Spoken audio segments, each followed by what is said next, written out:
제28화 소패왕 손책 제1장 유비가 기겁하며 달려들어 장비를 끌어안고 칼을 빼앗아 땅에 던지며 말했다.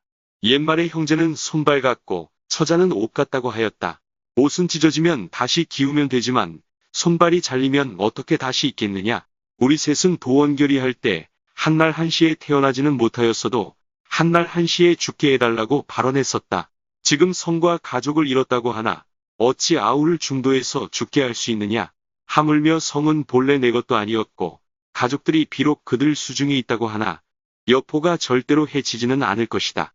방법을 찾아 구해내면 될 것인데 한때의 실수를 가지고 어찌 목숨을 버리려고 하느냐. 유비가 말을 마치고 목 놓아 울자 관우와 장비도 감격해 따라 울었다. 한편 원술은 여포가 서주를 습격 점령했다는 보고를 받자 밤을 도와 사람을 여포에게로 보내 양고 고만성과 말 500마리, 금과 은 500냥, 채단 1000피를 줄 터이니 유비를 협공해달라고 부탁했다. 여포는 기뻐하며 고순에게 병사 5만을 거느리고 유비의 배후를 습격하라는 영을 내렸다. 이 소식을 전해 들은 유비는 장맛비가 쏟아지는 틈을 이용하여 군사를 거둔 뒤 우위를 버리고 달아났다. 동쪽으로 가서 광릉을 취할 작정이었다. 고순이 군사를 이끌고 도착해보니 유비는 이미 우위를 떠나고 없었다. 그러나 여포 쪽에서 보면 약속을 이행한 것이니 고순은 원술의 장수 기령을 만나 약속한 물건을 달라고 요구했다. 그러자 기령은 이렇게 말했다. 공은 우선 회군하시오. 내가 주공을 뵙고 계산하도록 말씀드리겠소. 이에 고순은 회군한 뒤 기령의 말을 그대로 들려주었다. 여포가 미심쩍어하고 있는데 원술의 서찰이 도착했다. 고순이 오기는 하였지만 유비를 제거하지는 못하였소이다. 그러니 유비를 잡게 되면 그때 가서 약속한 물건들을 보내드리리다. 여포는 화가 나서 원술이 약속을 어겼다고 욕하며 군사를 일으켜 그를 치려 했다. 그러자 진궁이 말렸다. 안 됩니다. 수춘에 운거하고 있는 원술은 군사도 많고 군량도 풍부한즉 가벼이 여겨선 안 됩니다. 따라서 유비를 불러다가 소패성에 주둔시켜 의그로 삼고 다음날 선봉으로 삼느니만 못합니다. 그때 원수를 먼저 쳐부수고 뒤이어 원소를 쳐부수면 천하를 주름잡을 수 있을 것입니다. 진궁의 말에 일리가 있었다. 그래서 여포는 서찰을 갖고 가서 유비를 모셔오라고 사람을 보냈다. 한편 유비는 광릉을 취하려고 동쪽으로 갔다가 원술이 군영을 덮치는 바람에 군사의 태반을 잃고 돌아오던 도중에 여포가 보낸 사자를 만나게 되었다. 그가 올린 서찰을 읽어보고 유비가 크게 기뻐하니 관우와 장비가 반대 의견을 내놓았다. 의리 없는 여포를 믿어서는 안 됩니다. 유비가 말했다. 그가 호의로 대접하려는 것인데 어찌 의심만 하겠느냐. 그리고는 결국 서주로 갔다. 달리 갈 곳이 있는 것도 아니었기 때문이다. 여포는 혹시라도 유비가 의심할까봐 사람들을 시켜 먼저 그의 가족부터 돌려보냈다. 간부인과 미부인은 유비를 보자 그동안 여포가 군사들에게 대문을 지키게 하여 아무도 들어오지 못하게 막아주었을 뿐 아니라 일용품이 모자라지 않게 늘 시첩들을 통해 보내주었다고 그간에 있었던 일을 자세히 들려주었다. 이에 유비는 관우와 장비를 돌아보며 말했다. 그것 보게. 나는 여포가 절대 가족을 해치지 않을 줄 알고 있었다네. 이에 유비는 여포에게 고맙다는 인사를 하기 위해 합의성으로 들어갔다. 여포에게 원한이 있는 장비는 유비를 따라가지 않고 두 형수만 모시고 먼저 소패성으로 갔다. 유비가 감사의 뜻을 표하자 여포가 말했다. 애초부터 성을 뺏으려 했던 것은 아니외다. 그대 아우 장비가 여기서 술에 취해 사람을 죽이고 이를 그르칠까 우려되어 지켜주러 왔을 뿐이오. 천연덕스런 변명에 유비는 내색하지 않고 온화한 표정으로 말했다. 아니 잘 되었소. 내가 서주를 양보하려고 마음먹은 지는 오래됩니다. 그때 형장께서 맞지 않는 바람에 이런 사고가 난 거지요. 이제라도 서주를 맡아주시는 게 순리입니다. 아니오. 유사군이 돌아왔으니 이제 돌려드려야지요. 여포는 짐짓 양보할 것처럼 말했으나 진심은 아니었다. 그것을 알고 있으면서도 유비는 극력 사양하는 모습을 취했다. 아닙니다. 형장께서 계속 맡아 나라를 융성하게 하고 백성을 사랑해 주시오. 그렇게 말하고 유비는 소패 성으로 돌아와 주둔했다. 관우 장비를 비롯한 측근들은 모두 속이 부글부글 끓어올랐으나 유비만은 편안한 마음으로 그들을 달래며 이렇게 말했다. 몸을 굽히고 분수를 지키며 하늘의 때를 기다려야지. 운명과 싸우려 들어선 안 돼요. 용이 못 속에 몸을 숨기고 있는 것은 장차 하늘로 오르기 위함이 아니요? 유비의 계산으로는 서주를 양보함으로써 얻는 이득이 두 가지 있었다. 하나는 남쪽의 원술이나 북쪽의 조조를 막아낼 힘이 부족한 그의 입장에서 서주를 영구히 잃어버리는 것보다는 여포에게 잠시 맡겨둠으로써 되찾는 길을 열어둔다는 점이 있었다. 다른 하나는 서주를 강탈한 여포와 대비되는 그 자신은 어질다는 긍정적인 세평을 얻을 수 있다는 점이었다.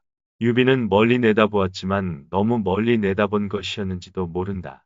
그러나 그는 어차피 때가 와야 승천하는 것이라고 믿고 있었다. 그때까지는 덕망 하나로 민심을 얻어야 한다는 판단이었다. 그의 너그러운 덕망에 가장 먼저 감동한 것은 다름 아닌 여포였다. 유비는 인격자야. 그 연장선상에서 여포는 양곡과 비단 옷감들을 유비에게 보냈다. 이로부터 두 집안 사이는 서로 화기애애해지게 되었다. 제2장. 한편 원술은 중원의 일각을 차지한 오래전부터 자신의 근거지로 삼아온 수춘에서 장수와 병사들을 위해 큰 잔치를 베풀고 있었다. 여포를 이용해 힘 안 들이고 유비를 물리친 데 대한 일종의 자축연이었다. 주응이 한창 무르익었을 때 병사 하나가 들어와서 보고했다. 여간태수 육강을 치러 갔던 손책이 방금 승전고를 울리며 돌아왔습니다. 오, 그래. 들어라. 원술은 기꺼운 표정을 지으며 손책을 불러들였다. 손책은 대청 아래서 절하고 배웠다. 당년 21세의 건장한 청년이었다. 오, 내가 왔구나. 수고하였다. 이리 올라오너라. 원술은 손책을 위로한 다음 자기 옆으로 불러올려 잔치를 즐기게 했다. 손책은 원래 아버지 손견의 상을 치른 뒤 강남으로 물러가 어진 사람들을 예의와 겸손으로 대하며 살았다. 그러나 당시 서주목 도겸과 외삼촌인 단양태수 오경이 불화하는 바람에 그는 어머니와 가족을 회계군 고가현에 옮겨놓고 자신은 원술에게 몸을 의탁하고 있었다. 원술은 그를 매우 아끼는 듯이 이렇게 한탄하곤 했다. 내게 너 같은 아들이 있다면 죽어도 여한이 없겠다. 원술은 손책을 회의교의로 삼아 군사를 내주면서 경연의 대수조랑을 치게 했는데 단번에 이기고 돌아왔다. 그 용맹함을 보고 다시 육강을 치게 했더니 손책은 이번에도 이기고 돌아왔다. 손책으로서는 출전하기 전 원술이 약속한 말이 이행되기만을 기다렸다. 유비와의 싸움에 앞서 양곡 3만석을 요청했다가 육강에게 보기 좋게 거절당한 원술은 손책에게 육강을 죽이고 돌아오면 그가 다스리던 여강군을 주겠노라고 약속했던 것이다. 그래서 손책은 연애 내내 여강군에 대한 원술의 언급이 있기를 기다렸다. 하지만 연애가 끝날 무렵 원술의 입에서 나온 말은 엉뚱하기 짝이 없었다. 새로 얻은 여강군에는 나를 많이 도운 유운을 태수로 보낼 것이니 모두 그리하라. 아들이니 뭐니 하면서 자기를 아끼는 것 같은 언사를 취했지만 정작 실리는 하나도 나눠주지 않는 원술의 이중적인 태도에 손책은 분노했다. 연애가 파자 군영으로 돌아온 백부 손책은 앞마당에 나가 달빛 속을 거닐며 통분한 마음을 되새기고 있었다. 아, 아버지 손견은 그처럼 영웅이셨는데 나는 지금 뭐냐? 이렇듯 영락하여 남의 밑을 떠도는 신세가 아니냐? 그런 생각을 하니 저도 모르게 설움이 복받쳐 목 놓아 울었다. 그때 누군가 밖에서 들어오는 기색이 있더니 큰 웃음소리가 들렸다. 하하, 백부는 무슨 까닭에 그러는 거요? 아버님께서 살아계실 때는 나를 많이 부리셨다. 그대가 지금 결단하지 못할 일이 있다면 어찌 내게 묻지 않고 혼자 우는 거요? 손책이 보니 그는 단양군 고장현 사람으로 성은 주 이름은 치였다. 자는 군리인데 옛날 손견의 종사관이었다. 손책은 눈물을 거두고 그를 끌어당겨 자리에 앉힌 뒤에 말했다. 제가 온 것은 아버님의 뜻을 이을 수 없는 것이 한스러워서였습니다. 주치가 말했다. 그렇다면 왜 원공노에게 군사를 빌려 강동으로 가지 않는 거요? 왜 숙부 오경을 구한다는 핑계를 대면 사실상 대업을 도모할 수 있거늘 무엇 때문에 남의 밑에서 곤란을 겪고 있느냐 말이오. 그때 한 사람이 불쑥 끼어들었다. 두 분이 나누시는 말을 들었소이다. 내 수하에 날랜 장사가 100명쯤 있으니 미력이나마 얼마간 백부를 돕겠소. 손책이 보니 원술의 책사로 서응은여 이름은 범, 자는 자영이라는 사람이었다. 내 심중을 알아주시니 고맙습니다. 이리로 앉으시지요. 손책은 기뻐하며 연암군 세양현 출신의 여범에게 자리를 권했다. 그러자 그가 말했다. 그런데 원공로가 쉽게 군사를 빌려줄 것 같지 않아. 그것이 걱정이요. 손책은 잠시 생각한 끝에 입을 열었다. 선친께서 남겨주신 정구곡세가 있으니 그걸 맡기면 군사를 빌릴 수 있지 않을까요? 원공노는 오래전부터 그걸 갖고 싶어 하였으니 저당 잡히면 반드시 군사를 내어줄게요. 여범이 말하자 주치도 머리를 끄덕였다. 그렇겠군. 그럼 그렇게 하겠습니다. 이렇게 하여 세 사람의 방침은 정해졌다. 다음날 손책은 원수를 뵈러 들어가 울며 말했다. 아버님 원수도 갚지 못하였는데 지금은 또 외삼촌 오경이 양주자사 유효의 핍박을 받고 있습니다. 노모와 가솔들이 모두 고가에 있으니 해를 입을 게 분명합니다. 부디 정예병 수천 명을 빌려주신다면 강을 건너가 환란을 구하고 노모와 가솔들을 돌볼까 합니다. 홍 명공께서 믿지 않으실까 싶어 선친이 남기신 전국옥세를 담보로 맡기겠습니다. 원술은 전국옥세가 있다는 말을 듣자 가져오게 하여 살펴보고는 크게 기뻐했다. 내 전국옥세가 꼭 필요한 것은 아니다만 이제부터 당분간 여기 맡겨두거라. 군사 3,000명과 말 500피를 빌려주겠다. 평정한 뒤에는 속히 돌아오거라. 너의 직위가 너무 낮아 큰 권한을 맡기 어려울 게다. 그래서 내 표문을 올려 너를 절충교위 진구장군으로 삼을 터이니 나를 잡아 군사를 거느리고 출발토록 하여라. 손책은 절하고 살해한 다음 물러나왔다. 그리고 길이를 택해 주치와 여범, 옛날 아버지를 모시던 정보 황계 한당 등의 장수들과 함께 군사를 이끌고 길을 떠났다. 제3장 일행이 역양에 이르렀을 때 한 무리의 군사가 다가왔는데 맨 앞에 선 사람은 풍채가 좋고 용모도 수려했다. 손책을 발견하고 형님하고 부르더니 얼른 말에서 뛰어내려 절을 한 그 젊은이는 여강군 서성현 사람으로 서엉은 주 이름은 유자는 공근이었다. 원래 손책의 아버지는 동탁을 토벌하던 시절 주유가 살던 서성으로 이사를 갔었다. 그래서 그곳 토박이이던 주유는 새로 이사온 손책과 가까이 지내며 의형제를 맺었다. 그때부터 자기보다 2달 먼저 태어난 손책을 형님으로 불렀다. 형님이 여긴 웬일이오? 그러는 자네는 웬일인가? 손책이 묻자 주유가 대답했다. 숙부께서 간양태수가 되셨기에 인사드리러 가던 길이었소. 형님은 어디로 가는 길이오? 양주로 가는 길일세. 양주라면? 그게 말일세. 손책은 중마지우인 주유에게 속마음을 털어놓았다. 그러자 주유가 말했다. 나도 견마지로를 아끼지 않고 대업을 도우리다. 손책은 기뻐하며 말했다. 이제 공근 자네를 얻었으니 큰일은 이루어진 것이나 마찬가지일세. 그리고 주치 여범 등과 인사를 나누게 했다. 대사를 도모하니 형님은 강동에 두장씨가 있다는 걸 알고 있겠지요. 두장씨가 누군가? 한 사람은 행성의 장소로 자는 자포이고 또 한 사람은 광릉의 장병으로 자는 자강이요. 두 사람 다 천하를 경영할 수 있는 제목으로 난을 피해 이곳에 숨어 있는데 형님은 어찌 그들을 초빙하지 않는 게요. 그래? 자네가 말해주지 않았다면 천하의 인재를 모르고 지나갈 뻔했네. 손책은 기뻐하며 즉시 예물을 가지고 두장씨를 초빙해오라고 사람을 보냈다. 그러나 둘 다 사양하고 오지 않았다. 이에 손책이 그들의 집으로 직접 찾아가 함께 이야기를 나누어 보고 인재임을 확인한 뒤에 힘써 권유하여 간신히 승낙을 얻어냈다. 손책은 장소를 장사 겸 묵은 중랑장으로 장경을 참모 정의교위로 삼은 다음 유효를 공격할 계책을 상의했다. 유효는 자가 정례이고 동래군 모평현 사람이었다. 한나라 황실 종친이기도 한 그는 태위 유총의 조카이고 연주자사 유대의 아우이기도 했다.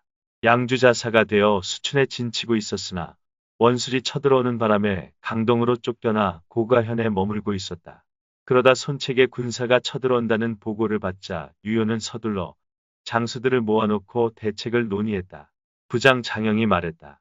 제가 한 무리의 군사를 거느리고 우저로 가서 진을 치면 100만 군사를 풀어놓는다 해도 접근하지 못할 것입니다. 그 말이 채 끝나기도 전에 부하 한 사람이 큰 소리로 외쳤다.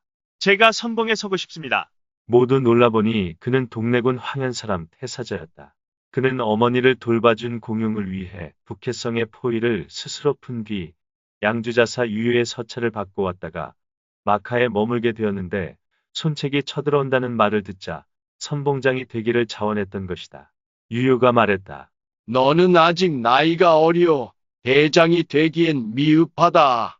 그대로 내 곁에서 명이나 받들도록 하여라. 태사자는 마뜩자는 표정으로 물러났다. 유효의 부장인 장영은 군사를 거느리고 우저로 가서 군량미 10만 섬을 창고에 집어넣은 뒤 손책이 군사를 이끌고 오자 그를 치러 나갔다. 양쪽 군사는 우저탄에서 서로 만났다. 손책이 말을 달려나가자 장영이 큰 소리로 욕설을 퍼부었다. 이에 황계가 달려나가 장영을 상대로 몇 찹 싸우고 있을 때 갑자기 장영의 진영 안에서 큰 소동이 일었다. 누가 군영에 불을 질렀습니다. 병사의 보고를 받은 장영은 급히 군사를 돌리려 했으나 군사를 이끌고 앞으로 나온 손책이 승세를 타고 장영의 군사를 덮쳤다. 장영은 우절을 버리고 깊은 산속으로 달아났다. 군사를 정돈한 손책이 부하들에게 명령했다. 장영의 군영에 불을 질러 우리를 응원한 사람이 누구인지 알아보라. 조사 결과 병사들이 데려온 것은 사나운 기운이 넘쳐오르는 두 장수였다. 당신들은 누구요? 손책이 묻자 그중 한 사내가 대답했다. 나는 구강군 수춘현 사람으로 성은 장, 이름은 흠자는 공혁이라 하오. 저 친구는 구강군 하채현 사람으로 성은 주, 이름은 대, 자는 유평이요. 그런데 당신은 누구요? 당신이 손장군이요. 그렇소. 내가 손책이요. 그런데 두 분은 무슨 연고로 장영의 군영을 불태워 우리를 응원해 주었어? 우리는 세상이 어지러워진 뒤 무리를 모아 양자강에서 노략질하며 살던 수적인데 오래전부터 손장군이 강동의 호걸로 어질고 현명한 인재를 널리 구한다는 소문을 듣고 특별히 부하 300여 명을 이끌고 몸을 일탁하러 오던 길이었소. 그렇지만 맨입으로 받아달라는 건 너무 염치 없는 일이니 무슨 공이라도 하나 세우자 하여 어젯밤 우저군영의 뒷산에 숨어 있다가 병사들이 빠져나간 틈을 타 불을 질렀소이다. 손장군, 우리를 부하로 받아주시오. 하하하하. 손책은 소리내어 웃고 나서 옆에 있는 주유와 책사, 장소, 장갱을 돌아보며 말했다. 어떻소? 유쾌한 사람들 아니오? 앞으로 여러분이 잘 지도해 주시구려. 그리고는 귀순한 장음과 주태를 받아들여 군전 교의로 삼았다. 손책은 우저 창고에 쌓여있던 군량 무기와 함께 항복해온 병사 4천여 명을 수습하여 신정으로 진군했다. 제4장. 한편 유효는 장영이 싸움에 지고 돌아온 것을 보고 화가 나서 그의 목을 베려했다. 그러자 책사 착윤과 설레가 말렸다. 이에 유효는 다시 장영에게 말릉성으로 가서 군사를 진치고 적을 막으라고 한 다음 자기는 군사를 거느리고 신정령 남쪽으로 가서 군영을 세웠다. 그와 반대로 손책은 신정령 북쪽에 군영을 세운 다음 그 고장 사람을 불러 물어보았다. 이 부근의 산에 혹 광무제 의사당이 있어. 고갯마루에 사당이 있습지요. 나는 간밤 광무제께서 불러 만나뵙는 꿈을 꾸었소. 찾아가서 기도를 드리고 싶소이다. 장사 장소가 간했다. 아니 됩니다. 고개 남쪽엔 유유의 군영이 있습니다. 행여 복병이라도 만나면 어쩌려고 그러십니까? 신과 사람이 나를 도우니 내 무엇을 두려워하겠소. 그는 끝내 갑옷과 투구를 착용한 뒤 창을 들고 말에 올랐다. 정보, 황계, 한당, 장음, 주태 등과 함께 12기를 이끌고 군영을 나서 고갯길을 올라갔다. 그리고 사당에 도착하자 말에서 내려 향을 피우고 참배한 뒤 그 앞에 꿇어앉아 축원을 드렸다. 만일 이 손책이 강동에서 대업을 일으켜 돌아가신 아버지의 터전을 부흥시킨다면 그 즉시 사당을 중수하고 철마다 제사를 드리겠나이다. 축원을 마친 손책은 사당을 나와 말 위에 올랐다. 그리고는 여러 장수를 돌아보며 말했다. 나는 고개를 넘어가 유효의 진영을 살펴볼 생각이오. 여러 장수들이 모두 안 된다고 말렸으나 손책은 듣지 않았다. 끝내 장수들과 함께 고갯마루로 올라가 남쪽을 바라보니 눈앞에 펼쳐진 촌락과 숲들이 한눈에 들어왔다. 때마침 길섭에 숨어있던 병사가 이들의 모습을 발견하고 득달같이 유효에게 달려가 보고했다. 유효가 말했다. 이는 필시 손책이 우리를 유인하려는 수작이다. 추격하면 안 된다. 그러자 태사자가 튀어나오며 말했다. 이럴 때 손책을 잡지 않으면 언제 잡겠습니까? 마침내 유효의 명령을 기다리지도 않고 갑옷끈을 죄며 말 위에 올랐다. 용기 있는 자는 모두 나를 따르라. 창을 꼬나들고 말을 달려나가며 그렇게 소리쳤으나 그를 따르는 장수들은 아무도 없었고 다만 하급 장수 한 사람만이 말을 박차고 따라 나서며 외쳤다. 태사자야말로 참다운 맹장이오. 내가 돕겠소. 그 말을 들은 여러 장수들은 모두 두 사람을 비웃었다. 태사자가 고갯마루에 이른 것은 이미 유효의 군영을 살펴본 손책이 말머리를 돌려 고개를 막 넘어오고 있을 때였다. 손책은 개 섞어라. 갑작스런 외침에 손책이 고개를 돌려보니 두 마리의 말이 쏜살같이 마루턱을 달려내려왔다. 손책의 12장수는 싸우려고 일제히 진을 버렸고 손책도 창을 비껴들고 고개 밑에서 상대를 기다리고 있었다. 태사자가 말을 달려오며 크게 외쳤다. 어떤 놈이 손책이냐? 손책이 되물었다. 내 놈은 누구냐? 나는 다름 아닌 동네의 태사자다. 특별히 손책을 사로잡으러 왔노라. 손책이 웃으며 말했다. 내가 바로 그 사람이다. 너희 둘이 한꺼번에 덤벼도 나는 거 받는다. 내가 너희를 겁낸다면 손백부가 아니다. 너희들 모두 다 한꺼번에 덤벼라. 나도 겁안난다. 창을 비껴든 태사자는 말을 몰아 손책에게로 덤벼들었다. 손책도 창을 꼬나들고 맞섰다. 두 말이 서로 엇갈리며 오십합을 겨루었으나 승부가 나지 않자 이를 구경하던 정보 등은 속으로 모두 놀라움을 금치 못했다. 태사자는 손책의 창솜씨가 조금도 빈틈을 보이지 않자 거짓으로 패한치하며 손책이 뒤쫓아오도록 유인했다. 그래서 아까 내려온 고갯길로 다시 오르지 않고 산등성이를 돌아 뒤쪽으로 달아났다. 손책은 바짝 쫓아가며 큰 소리로 호통쳤다. 달아나다니 대장부가 아니로구나. 그러나 태사자는 여전히 달아나며 속으로 생각했다. 저자는 부하가 12이고 나는 혼자이니 사로잡아 보았자 저 패거리의 도로 빼앗길 게 뻔하다. 한마장쯤 더 유인해 돌아갈 길을 찾지 못하는 곳에서 손을 써야겠다. 이렇게 생각한 태사자는 달아나다 싸우고 달아나다 싸우기를 되풀이했다. 손책도 선선히 그를 놓아주고 싶지 않아 줄곧 뒤쫓다가 마침내 평야지대에 이르렀다. 태사자가 갑자기 말머리를 돌려 싸움을 거는 바람에 두 사람의 공방은 다시 50합까지 계속되었다. 손책이 태사자의 가슴을 찌르자 태사자는 몸을 돌려 창끝을 피하면서 겨드랑이로 그 창자루를 붙잡고 손책의 가슴을 창으로 찔렀다. 그러자 손책 역시 몸을 비틀어 창끝을 피하면서 겨드랑이로 태사자의 창자루를 붙잡았다. 그 상태에서 두 사람은 있는 힘을 다해 창을 서로 잡아당기다가 말밑으로 함께 굴러떨어졌다. 놀란 말들은 어디로 사라졌는지 모른다. 두 사람은 창을 버리고 서로 엉겨붙어 치고 박는 바람에 전포가 발기발기 찢어졌다. 손책은 재빠르게 손을 놀려 태사자의 등 뒤에서 짧은 창, 곧 단극을 뽑아들고 찌르려 하자 태사자 역시 손책의 머리에서 투구를 벗겨 그것으로 단극의 공격을 막아냈다. 그때 갑자기 뒤편에서 큰 함성이 일더니 유효의 지원군 1,000명이 몰려왔다. 다급해진 손책은 허둥거렸다. 자칫하면 지원군에 사로잡힐 수도 있었다. 그때 손책 쪽에서도 정보 등 12명의 장수가 달려왔다. 손책과 태사자는 그제야 서로 붙잡았던 손을 놓았다. 태사자는 군중으로부터 말 한 마리를 얻어타더니 자신의 창을 주워들고 다시 싸우러 나갔다. 다행히 정보가 손책의 말을 잡아와서 손책 또한 창을 들고 말에 올랐다.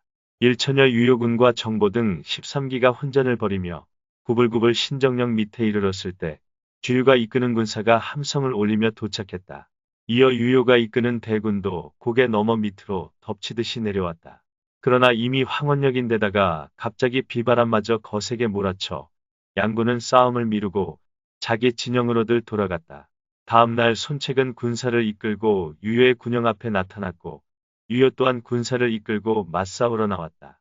양군이 둥그런 진을 친 가운데 손책은 진영 앞에서 태사자의 단극을 매단 창을 높이 쳐들고 군사들에게 외치게 했다. 태사자는 어디 있느냐? 재빨리 도망치지 않았다면 벌써 찔려 죽었으리라. 그러자 태사자 역시 진영 앞에서 손책의 투구를 하늘 높이 쳐들며 군사들에게 외치도록 했다. 손책의 머리는 여기 있다. 머리를 놔두고 달아나는 놈도 있다더냐. 양군은 제각기 함성을 올리며 이쪽은 자기네가 이겼다고 우기고 저쪽은 자기네가 이겼다고 주장했다. 한참 뒤에 태사자가 말을 타고 나왔다. 손책은 나오라. 오늘 승부를 가려보자. 이에 손책이 나가려 하자 정보가 말렸다. 주공께서 수고하실 필요가 없습니다. 저놈을 내가 잡아오겠소. 정보가 출진하니 태사자가 말했다. 꿩 대신 닭이냐? 너는 내 적수가 못 된다. 가서 손책이나 나오라고 해라. 이에 크게 노한 정보는 창을 꼬나들고 태사자에게 덤벼들었다. 에이! 찬바람이 불어오듯 태사자의 귀 밑으로 정보의 창끝이 건너왔다. 거만을 피고 있던 태사자도 황급히 몸을 피하며 창을 꼬나잡고 정보의 옆구리를 찔렀다. 창이 마주 울었고 말도 서로 코를 불었다. 두 사람의 불꽃 튀는 공방이 30합 가까이 되었을 때 유효가 급히 징을 쳐서 군사를 거두었다. 퇴각 신호에 쫓기듯 되돌아온 태사자가 불만스런 표정으로 물었다. 지금 막 적장을 사로잡으려던 참인데 무슨 일로 군사를 거두셨습니까? 유효가 당황한 낯빛으로 말했다. 주유가 군사를 거느리고 고가성을 습격하여 빼앗았다는 급보가 들어왔다. 여간군 송자연 사람으로 자가 자열인 진무라는 놈이 내통하여 주유를 맞아들였다는구나. 이미 내 집안의 터전을 잃었으니 이곳에 오래 머물 수가 없다. 속히 말릉성으로 가서 선례 착용의 군마와 합친 뒤 빨리 대응해야겠다.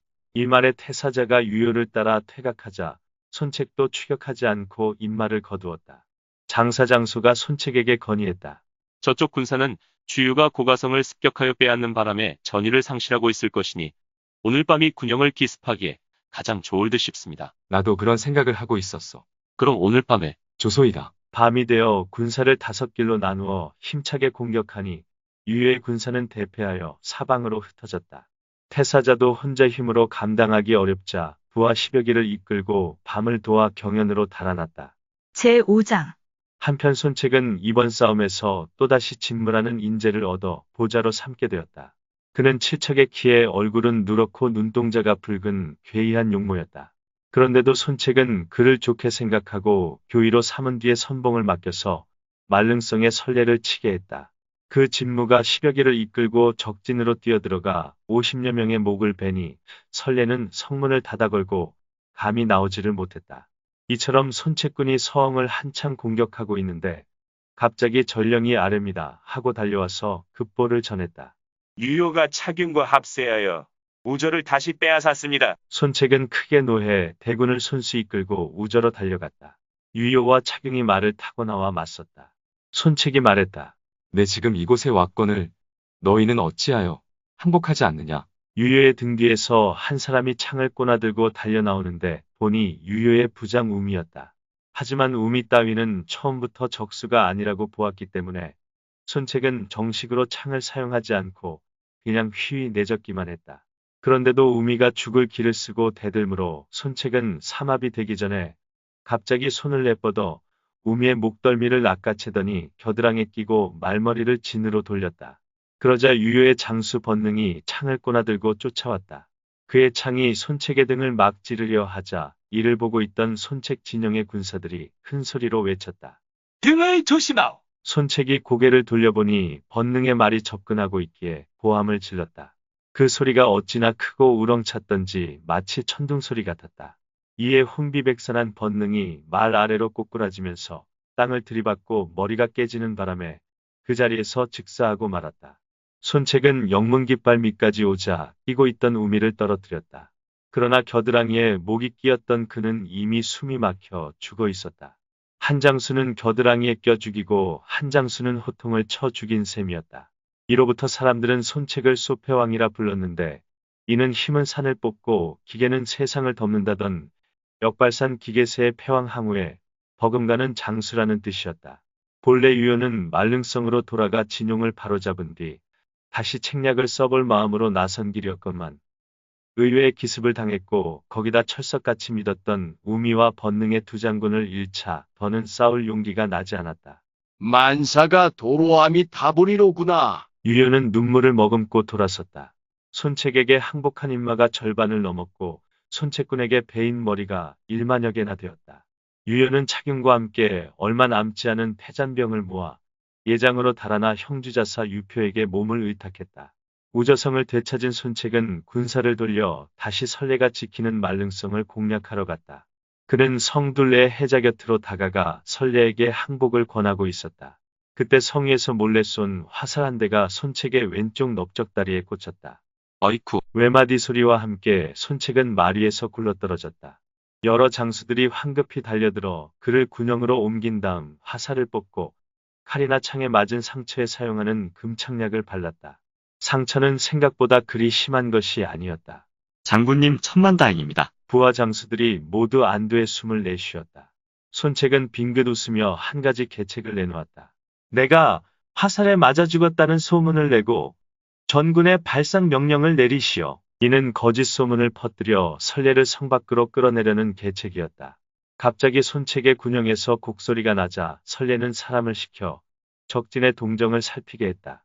군사들이 지금 손책의 장례를 준비하고 있습니다.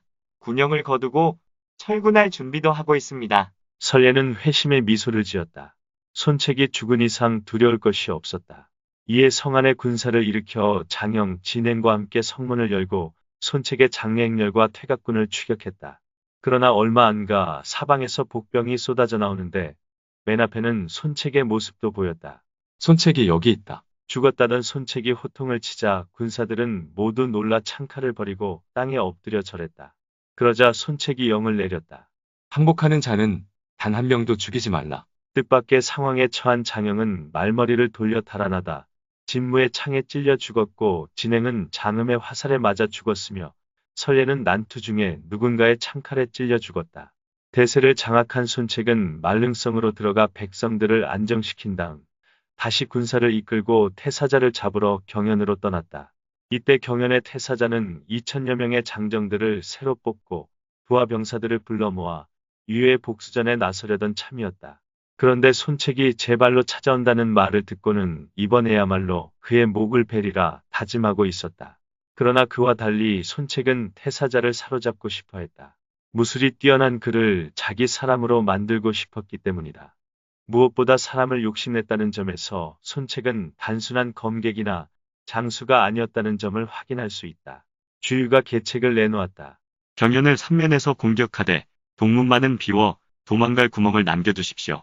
그런 다음 성에서 25리쯤 떨어진 곳에 세 갈래 길에 각기 군사를 매복시켜두면 지칠 대로 지친 말과 태사자를 반드시 사로잡을 수 있을 것입니다. 좋소. 손책은 주유가 내놓은 계책을 채택하고 동문을 제외한 서남북의 세 성문을 동시에 공격했다.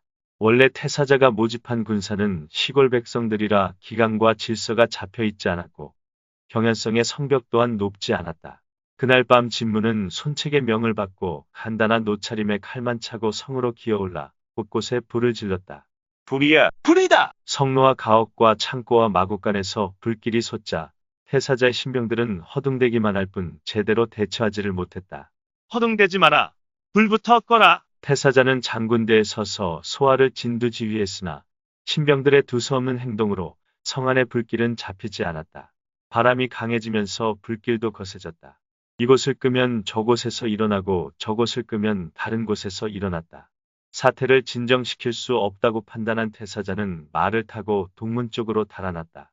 그가 움직이자 손책의 군사가 뒤쫓았다.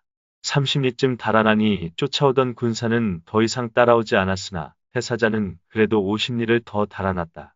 이미 사람도 말도 지칠 대로 지쳐 있었다.